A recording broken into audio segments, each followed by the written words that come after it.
আল্লাহ বলেন লা ইন শাকারতুম লা আযীদান্নাকুম ওয়া লা ইন কাফারতুম ইন্না আযাবি লাশাদীদ। যদি আমার নেয়ামতের শুকরিয়া করো আমি আল্লাহ নেয়ামত আরো বাড়িয়ে দেব, আর যদি নাশুকরি করো তাহলে জেনে রাখো ইন্না আযাবি লাশাদীদ, আমার শাস্তি বড় ভয়ঙ্কর। আল্লাহর শাস্তি হজম করার মতো ক্ষমতা আমাদের আছে? জোরে বলে, আল্লাহর শাস্তি হজম করার মতো ক্ষমতা আমাদের নাই। ইন্না বাতশা রাব্বিকা লাশাদীদ, নিশ্চয়ই তোমার রবের পাকড়াও, পানিশমেন্ট, ধরা বড় কড়া, ঠিক কিনা? তিনি সব সময় ধরে না, ধরলে ছাড়ে না, ধরে ধরে ধরে না, ধরলে আল্লাহ আল্লাহ ছাড় দেয় কিন্তু ছেড়ে দেয় না। চিল্লায় বলেন ঠিক কিনা? এজন্য সে আল্লাহর প্রশংসা করতে হবে বেশি বেশি। আমরা আজীবনও যদি প্রশংসা করি, আল্লাহর প্রশংসার হক আদায় করা যাবে? প্রশংসা করে শেষ করতে পারবো?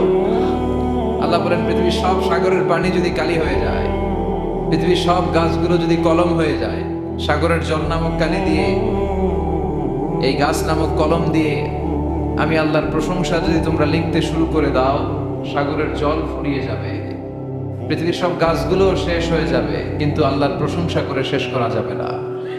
সাগরের জলকে কালি করে, গাছের পাতাকে খাতা করে, তোমার মহিমা লেখা শেষ হবে না, যদিও লিখি প্রভু জীবন ভরে। সাগরের জলকে কালি করে, গাছের পাতাকে খাতা করে, তোমার মহিমা লেখা শেষ হবে না, যদিও লিখি প্রভু জীবন ভরে। সাগরের জলকে কালি করে, আল্লাহু আকবার পড়ো। পৃথিবীতে কি পরিমাণে সাগরের জল আছে এটা আপনাদেরকে বোঝানো সহজ, কারণ আপনাদের বাড়ি কই? সাগরের পাড়ে, টেকনাফ। টেকনাফ, এই নাফ নদীর পাড়ে টেক দিয়ে আপনাদের শহর, এজন্য শহরের নাম টেকনাফ। নাফের তীরে টেক লেগে দাঁড়িয়ে আছে এই শহরটা। আপনারা সাগর দেখেছেন, আপনারা দেখেছেন জলোচ্ছ্বাস, আপনারা পানি দেখে অভ্যস্ত, আপনাদেরকে বোঝানো সহজ। পৃথিবীতে কি পরিমাণে পানি আছে? সাগর কি শুধু পৃথিবীতে একটাই, বঙ্গোপসাগর, আর কোনো সাগর নাই? আছে অনেকগুলো মহাসাগর আছে, প্রশান্ত মহাসাগর, আটলান্টিক মহাসাগর, ভারত মহাসাগর, উত্তর মহাসাগর, দক্ষিণ মহাসাগর, তারপরে কত সাগর আছে, লোহিত সাগর, ভূমধ্য সাগর, কৃষ্ণ সাগর, চায়না সাগর, সাগরের শেষ নাই। আল্লাহ বলে এই সব সাগরের পানি যদি কালি হয়ে যায়, আর পৃথিবীতে যত গাছপালা আছে সব গাছপালাগুলো যদি কলম হয়ে যায়, কি পরিমাণে পৃথিবীতে গাছপালা আছে আমরা কি গুনতে পারবো? এই টেকনাফে কয়টা গাছ আছে বলতে পারবেন কেউ? কক্সবাজারে মোট কয়টা গাছ আছে বলা যাবে? পুরো বাংলাদেশে কয়টা আছে বলা যাবে? তাহলে আফ্রিকার জঙ্গলের কি অবস্থা? পুরো আফ্রিকার জঙ্গলে কি পরিমাণে গাছ আছে আমাদের কোনো আন্দাজ আছে? দেখেন মেটাফরিক্যালি, রূপক ভাবে আল্লাহ কত সুন্দর করে বুঝালেন যে তার প্রশংসা করে যে শেষ করা যায় না। যদি সব সাগরের পানি যদি কালি হয়ে যায়, গাছের পাতা যদি খাতা হয়ে যায়, এই কলম দিয়ে, খাতা দিয়ে, এই কালি দিয়ে যদি আমার প্রশংসা শিখি তোমরা লিখতে শুরু করে দাও, সাগরের জলও শেষ, গাছপালাও শেষ, কিন্তু শেষ হবে না আল্লাহর প্রশংসা। চিল্লায় বলেন ঠিক কিনা? আমরা যদি আল্লাহর প্রশংসা নাও করি, আল্লাহর কোনো লস আছে? লাভ লস কাদের? জোরে বলে। আমরা যদি আল্লাহর সেজদা নাও দেই, গোটা পৃথিবীর সবকিছু সেজদা দেয় কারে? আন-নাজমু ওয়াশ-শাজারু ইয়াসজুদান। পৃথিবীর যত তারা আছে, যত গাছ আছে, সবগুলো সেজদা দেয় কাকে? অস্ট্রেলিয়াতে একটা জায়গা আছে সিডনি, এই সিডনি শহরে একটা জঙ্গল আছে, ওই জঙ্গলে একটা গাছ আছে, ওই গাছটা মানুষের মতো করে রুকু দিয়ে আছে আল্লাহকে। এটা দূর থেকে দেখলে মনে হয় মানুষ, কাছে গেলে বোঝা যায় এটা মানুষ না, এটা গাছ। আবার এমনও গাছ আছে যেটা মানুষের মতো সেজদায় লুটিয়ে পড়ে আছে, তাও আবার টু দ্য ডাইরেকশন অফ কেবলামুখী হয়ে। সুবহানাল্লাহ পড়বেন না? গোটা বিশ্বের যা দেখা যায় সব জিকির করে একজনের। চিল্লায় বলেন তিনি কে? পাখিরা যায় উড়ে যায় আকাশের ওই নীলিমায়, নদীরা যায় ছুটে যায় সাগরের ওই মোহনায়। পাখ পাখালি আর সাগর নদী, পাখ পাখালি আর সাগর নদী, কার গুণগান গায়। আল্লাহু আল্লাহ আল্লাহু আল্লাহ আল্লাহর গুণগান গায় আল্লাহু আল্লাহ আল্লাহু আল্লাহ আল্লাহর গুণগান গায়। ঠিক কি না? আকাশের পাখিগুলো, সাগরের ঢেউগুলো, গোটা বিশ্বের সব কিছু একজনের গুণগান গায়। চিল্লায় বলেন তিনি কে? এজন্য আল্লাহ আমাদের শিখালেন আমার গুণগান বেশি বেশি গাও আর সব সময় পড়ো আলহামদুলিল্লাহি রাব্বিল আলামিন। বিশ্বনবী যখন জান্নাতীদেরকে নিয়ে জান্নাতের দিকে ছুটবেন, বিশ্বনবী ইসলামের হাতে একটা পতাকা শোভা পাবে। ওই পতাকার মধ্যে লেখা থাকবে আলহামদু। কি লেখা থাকবে? মানে প্রশংসা, প্রশংসার পতাকা। বিশ্বনবী ইসলাম সবচেয়ে বেশি আল্লাহর প্রশংসা করতেন, আল্লাহর শুকর গুজার হতেন। আর তিনি পড়তেন আল্লাহুম্মা জাআলনি সাবুরা ওয়া জাআলনি শাকুরা ওয়া জাআলনি ফি আইনি সাগীরা ওয়া ফি আ'য়ুনিন নাসি কাবীরা। এর মানে হলো আল্লাহ আপনি আমারে ধৈর্যশীল বানান, আপনি আমারে শুকর গুজার বান্দা বানান। আল্লাহ আমার চোখে আপনি আমারে ছোট বানান, গোটা বিশ্বের মানুষের চোখে আপনি আমারে বড় বানান। পড়ে নামে। এজন্য সবসময় শুকরিয়া করতে হবে। কার করলে আমাদের লাভ না লস? বেশি বেশি শুকরিয়া করতে রাজি আছেন তো? আসুন আওয়াজ করে আমরা পড়ি আলহামদুলিল্লাহ। আল্লাহ আমরা যেন বেশি বেশি তোমার শুকরিয়া করতে পারি, তুমি তৌফিক দাও। 14তম ঐতিহাসিক তাফসীরুল কোরআনের প্রোগ্রাম। স্থান হচ্ছে সুফিয়া নুরিয়া দাখিল মাদ্রাসা ময়দান। আমাকে রেখেছেন প্রধান মুফাসসির ডক্টর আল্লামা। এগুলো আর লিখবেন না, এতটুকুই ভালো। বিশ্বনবীর নামের আগে কোনো উপাধি আছে? ডক্টর আল্লামা মুহাম্মদ সাল্লাল্লাহু আলাইহি ওয়াসাল্লাম, এরকম না, শুধু মুহাম্মদ সাল্লাল্লাহু আলাইহি ওয়াসাল্লাম। এজন্য এতটুকুই যথেষ্ট। এই ডক্টর আল্লামা অতিরিক্ত লাগানোর দরকার নেই। তো আমাদের সমস্যাগুলো নিয়ে কথা বলা দরকার, কিন্তু আমাদের এত সমস্যা, সর্ব অঙ্গে ব্যথা, ওষুধ দিব কোথা? কথা বলেন। দেশের উপর থেকে শুরু করে নিচ পর্যন্ত সব জায়গায় দুর্নীতি আছে না নাই?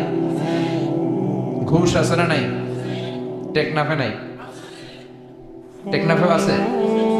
এই ঘুষ দুর্নীতি এগুলো বন্ধ হোক আমরা চাই কি চাই না? যদি বন্ধ করতে চাই তাহলে একটা কিতাবের দিকে ফিরে আসতে হবে। কিতাবটার নাম, এটার নাম আল কোরআন। এই কিতাব থেকে প্রেসক্রিপশন নিতে হবে। অসুস্থ হলে যেমনি আমরা এমবিবিএস ডক্টরের শরণাপন্ন হয়ে প্রেসক্রিপশন নেই, তেমনি এই খুনে ধরা সমাজটাকে ঠিক করতে হলে যে বই থেকে প্রেসক্রিপশন নিতে হবে সেই বইয়ের নাম কি? কোরআন। এই বই থেকে প্রেসক্রিপশন না নিলে আপনার জীবন সুন্দর হবে না। এই বই থেকে প্রেসক্রিপশন না নিলে আপনার ফ্যামিলি সুন্দর হবে না। এই বই থেকে প্রেসক্রিপশন না নিলে আপনার সমাজ সুন্দর হবে না। এই বই থেকে প্রেসক্রিপশন না নিলে শুধু দুদক দুর্নীতি দমন কমিশন দিয়ে দুর্নীতি বন্ধ করা যাবে না। এই বই থেকে প্রেসক্রিপশন নিতে হবে। যতদিন এই বই থেকে আমরা প্রেসক্রিপশন না নেই, এই খুনে ধরা সমাজকে ঠিক করা যাবে না। সমাজের অসঙ্গতি, টেন্ডারবাজি, চাঁদাবাজি, হত্যা, গুম এগুলো বন্ধ করা যাবে না। চিৎকার করে বলেন ঠিক কি না? কারণ this book is a problem solving methodology. এই বইটা সব ধরনের সমস্যার সমাধান করে দেয়। আমাদের জীবনে সমস্যা আছে না নাই? যখনই সমস্যায় পড়বেন যে বইটা খুলবেন, বইটার নাম সমাধান আছে না নাই? সমাধান চাও যদি জীবনে মরণে ফিরে যাও, খুঁজে নাও চোখ রাখো কোরআনে। ঠিক না? চোখ রাখবেন কই? না টিভির পর্দায়, জি বাংলার পর্দায়, স্টার জলসা, কিরণমালা? চোখ রাখতে হবে কোথায়? সমাধান চাও যদি জীবনে মরণে ফিরে যাও, খুঁজে নাও চোখ রাখো কোরআনে। ঠিক না? তাহলে কোরআনের সাথে আমাদের অ্যাটাচমেন্ট বাড়াতে হবে, সম্পর্ক বাড়াতে হবে। এই কিতাব এমন কিতাব, এই কিতাবের একটা অক্ষর বললে 10টা নেকি আমলনামায় দেয় কে? এই কিতাবের এক একটা আয়াত আপনি পড়বেন, আপনার জান্নাতের বিল্ডিং কে এক এক তলা লম্বা করে দিবে কে? এই কিতাব এমন কিতাব, এই কিতাব পড়লে সওয়াব, ধরলে সওয়াব, এই কিতাবের জন্য মরলেও সওয়াব। কথা বলে। এজন্য এই কিতাবের সাথে সম্পর্ক বাড়াতে হবে। প্রতিদিন যেন কিছু না কিছু পড়ি, এই কিতাব থেকে কিছু না কিছু যেন তেলাওয়াত করি। বিশ্বনবী সাল্লাল্লাহু আলাইহি ওয়াসাল্লাম বলেন ইকরাউ আল কুরআন ফাইন্নাহু ইয়াতি ইয়াউমাল কিয়ামাতি শাফিআন লিআসহাবি। তোমরা বেশি বেশি কোরআন তেলাওয়াত করো, কারণ এই কোরআনের তেলাওয়াত কিয়ামতের দিন তোমার জন্য সুপারিশকারী হয়ে কাজে লাগবে। কোরআন পড়বেন তো? বাচ্চাদেরকে পড়াবেন তো? ছোটবেলায় আমরা মক্তবে যেতাম, তারপর নুরানি মাদ্রাসা এগুলোতে যেতাম। আপনাদের এলাকায় মক্তব আছে তো? মক্তবে পাঠাবেন বাচ্চাগুলোরে, মক্তবে পাঠাবেন। সে কোরআন শিখবে, সে আল্লাহওয়ালা হবে। যে ছেলেগুলো কোরআন পড়ে এই ছেলেগুলো বেয়াদব হয় না। এই ছেলেগুলো কোনোদিন টেন্ডারবাজ আর চাঁদাবাজ হবে না। এই ছেলেগুলো দেশপ্রেমিক হবে, আল্লাহওয়ালা হবে।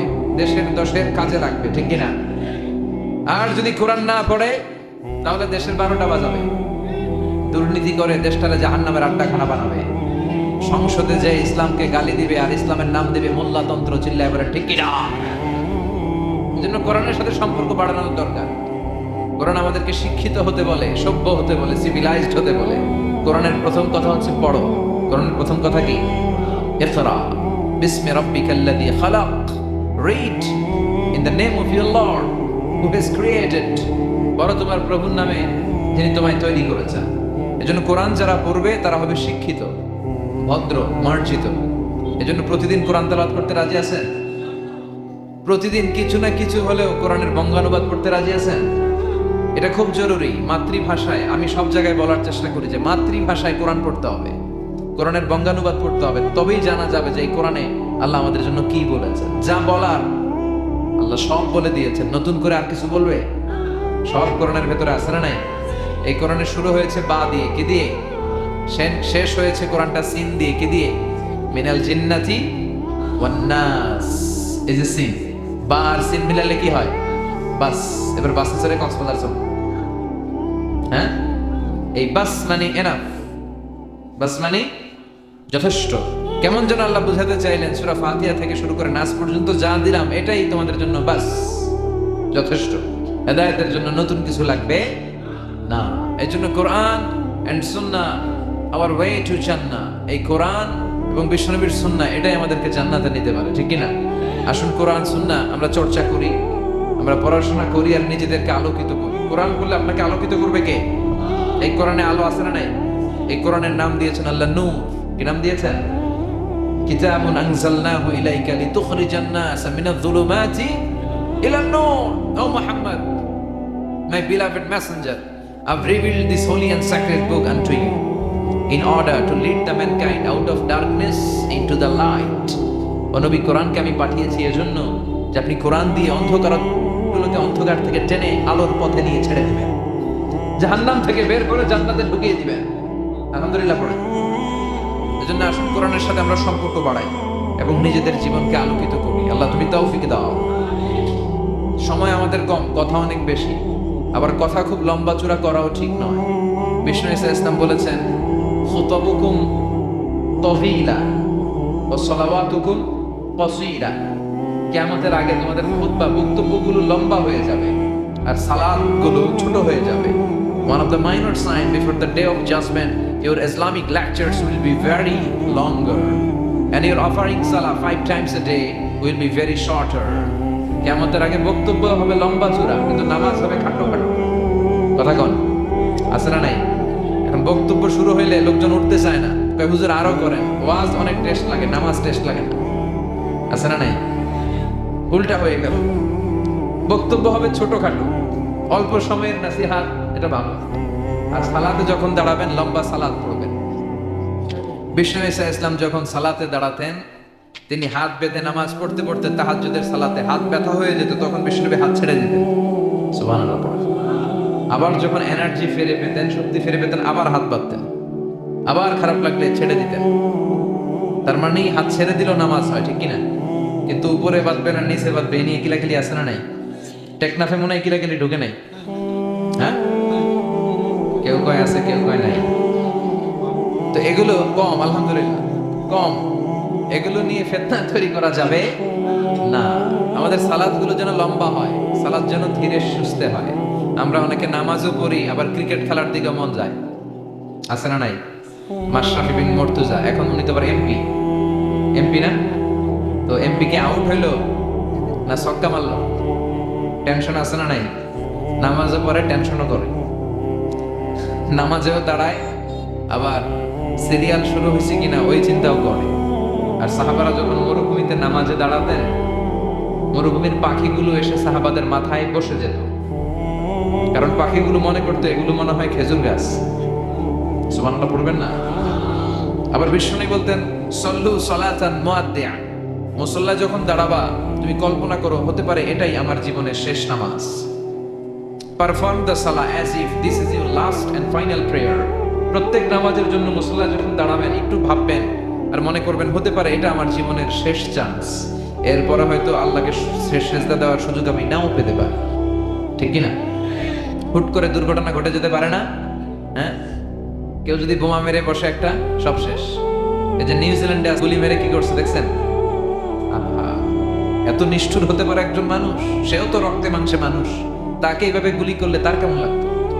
50 জনের মতো মুসল্লিকে, মুসলিম নারী এবং পুরুষকে সে লাইভ শুটিং করে ঝাঁঝরা করে দিয়েছে। এই ভিডিও সে আবার ফলাও করে প্রকাশ করেছে সোশ্যাল মিডিয়াতে। আল্লাহ এগুলোর তুমি হেদায়েত দাও। আজকে কোনো মুসলমান যদি করত, পৃথিবীর সব মিডিয়াগুলো ফলাও করে প্রকাশ করত টেররিস্ট অ্যাটাক। আর খ্রিস্টানরা যদি এই কাজ করে, কয় মানসিক রোগী। কি কয়?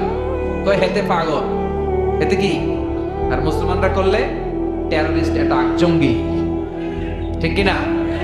জঙ্গিদের কোনো ধর্ম নাই, সন্ত্রাসীদের কোনো ধর্ম নাই। সন্ত্রাস এটাই তার ধর্ম। কথা বলেন। ভিডিও গেমস খেললে যেভাবে মারে, ছোট বাচ্চারা যে ভিডিও গেমস খেলে, সে এইভাবে আমাদের ভাই বোনদেরকে মেরেছে। যারা এখানে প্রাণ হারালো, আল্লাহ তুমি তাদেরকে শাহাদাতের সর্বোচ্চ মর্যাদা নসিব করো।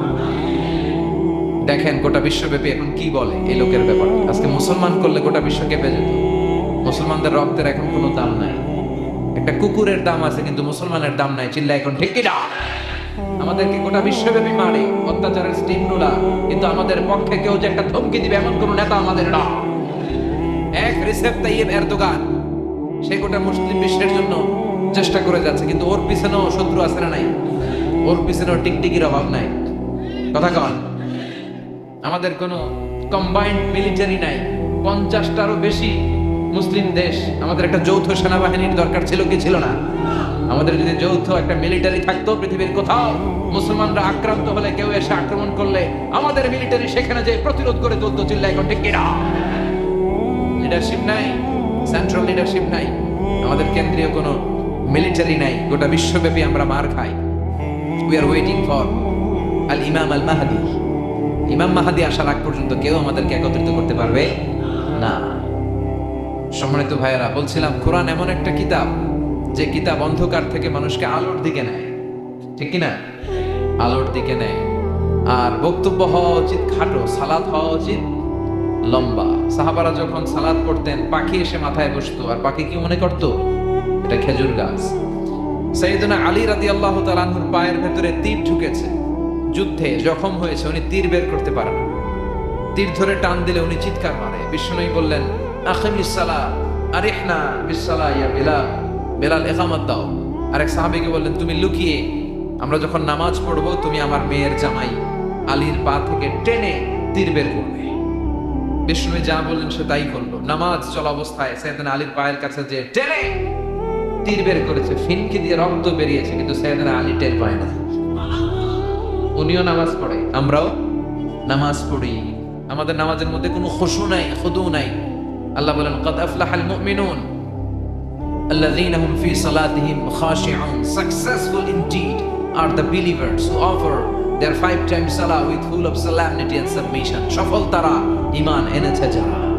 তবে ওই মুমিন যারা নামাজে যখন দাঁড়ায়, তাদের অন্তরে ভয় থাকে কার? তা আমাদের নামাজে তাড়াহুড়ো আছে না নাই? অনেকে দেখবেন যে রুকু থেকে সোজা হয়ে দাঁড়ানো এটা ওয়াজিব, অনেকে রুকু থেকে কোন রকম মাথা তুলে সেজদায় দৌড় মারে। 2 সেজদার মাঝখানে ধীরস্থির ভাবে বসা ওয়াজিব, অনেকে একটা সেজদা দিয়ে কোন রকম মাথা তুলে আরেক সেজদায় দৌড় মারে। আছে না নাই? টেকনাফে বোধহয় এগুলো নাই, আছে? এগুলো করা যাবে। ধীরস্থির ভাবে বিশ্বনবী সালাত পড়তে বলেছেন। এমনকি একামত দিয়েছে, জামাত শুরু হয়েছে, ওই জামাত ধরার জন্য দৌড়িয়ে যে নামাজ পড়া যাবে। নো রাশিং ইন সালাহ, নো হ্যাস্টিনেস ইন সালাহ। সালাতে তাড়াহুড়ো নাই, সালাতে আছে ধীরস্থিরতা, রিল্যাক্স। সালাত মানে কি?